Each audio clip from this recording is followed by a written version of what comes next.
third major platform item is municipal finances.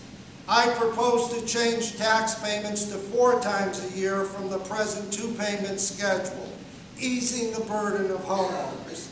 My administration will implement a policy of transparency that is sorely acting under the present administration. Transparency is the most important goal of any government, especially when it concerns the flow of money. Lest we forget the examples of delinquency in the revolving loan program or the last-minute implementation of the self-funded insurance program. I will ensure that all loans are paid as required. No one will receive preferential treatment for the payback of any loan. That is simply not acceptable. I will track the self-funded insurance program in order to determine whether it is in the best interest of all city employees and if it is cost-effective for our city. I will also make it a requirement to go out to bid anytime such a program is initiated. That should have been done in an open and competitive manner. Let us not forget the time the city of Derby self-funded under former Mayor Schlesinger, a Republican. It cost the city more money in the long run than it ever saved. I will examine all budgets monthly and hold department heads accountable. My administration will end avoidable lawsuits that have cost city taxpayers millions of dollars in unnecessary legal costs and put the money to good use, helping the citizens of Derby. Finally, my administration will create a task force to look at how our local government can provide better and more cost-effective services for our residents. The task force will be comprised of taxpayers, elected officials, and business and community leaders. Derby needs to start thinking outside the box because funding for our local government will likely be reduced by the state of Connecticut in the next fiscal year. My final platform issue is education.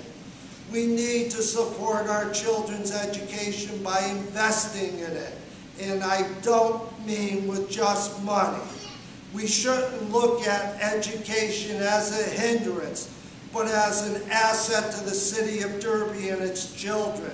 Instead of harping about what's wrong with education in Derby, we should be advocates for what is good about Derby's education. We need people to get involved by attending Board of Education meetings, voicing their concerns and staying committed to education, that the students of today have the same opportunities that you and I once had. I will establish a hotline to identify those students that do not live in Derby, as they are a taxpayer burden, and remove them immediately from the school system. I will work with the superintendent of schools to establish a senior-to-senior program that encourage all senior year students to partner with a senior citizen for a school year. They would be required to give at least 1 hour of time each week to a senior citizen, and in turn they will receive or can receive credit for community service. Remember, a strong educational system attracts new families to a city, which in turn increases the values of everyone's property. I will include each of these agenda items in my review of where we are as a city, how we got here, and where we are going in the future. In conclusion, I personally haven't any animosity towards the present administration. In fact, many members of the present administration were former students or parents of students that I have taught in the past, and I commend them for being involved. However, we do not see eye to eye on many of these issues that need to be addressed for the benefit of the city of Derby. The Republican Party in the city of Derby is happy with the status quo. We as Democrats are not.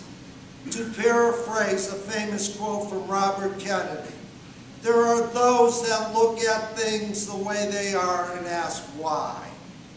I dream of things that never were and ask why not.